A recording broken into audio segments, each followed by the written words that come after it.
প্রিয় শিক্ষার্থীবৃন্দ, আসসালামু আলাইকুম। একটি নিয়োগ পরীক্ষার প্রশ্ন থেকে এমসিকিউ একটি প্রশ্ন আমরা আলোচনা করছি। 68 নম্বর প্রশ্ন, গণপ্রজাতন্ত্রী বাংলাদেশের মনোগ্রামে কতটি তারকা চিহ্ন থাকে? গণপ্রজাতন্ত্রী বাংলাদেশের মনোগ্রামে কয়টি তারকা চিহ্ন থাকে? 4টি। উত্তর, ব্যাখ্যাটির দিকে খেয়াল করুন। বাংলাদেশের রাষ্ট্রীয় মনোগ্রাম হলো লাল রঙের বৃত্তের মাঝে হলুদ রঙের বাংলাদেশের মানচিত্র। বাংলাদেশের রাষ্ট্রীয় মনোগ্রাম কি? লাল রঙের বৃত্তের মাঝে হলুদ রঙের বাংলাদেশের মানচিত্র। বৃত্তের উপর লেখা থাকে গণপ্রজাতন্ত্রী বাংলাদেশ এবং নিচে লেখা থাকে সরকার। বৃত্তের দুপাশে দুটি করে মোট 4টি তারকা থাকে। এই মনোগ্রামটির ডিজাইনার হলেন MANA সাহা।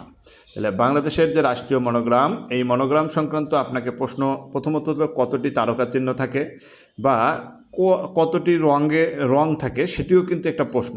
এখানে দুটি রং থাকে, একটি হচ্ছে লাল রঙের বৃত্তের মাঝে হলুদ রঙের মানচিত্র। আপনাকে প্রশ্ন করতে পারে যে গণপ্রজাতন্ত্রী বাংলাদেশের মনোগ্রামের দুপাশে বাংলাদেশের মনোগ্রামে কি লেখা থাকে? বৃত্তের উপরে গণপ্রজাতন্ত্রী বাংলাদেশ, নিচে সরকার লেখা থাকে। এই মনোগ্রামটির ডিজাইনার হচ্ছে ANA সাহা। বুঝে পড়লে আপনার নিয়োগ পরীক্ষার সঠিক প্রস্তুতি হবে।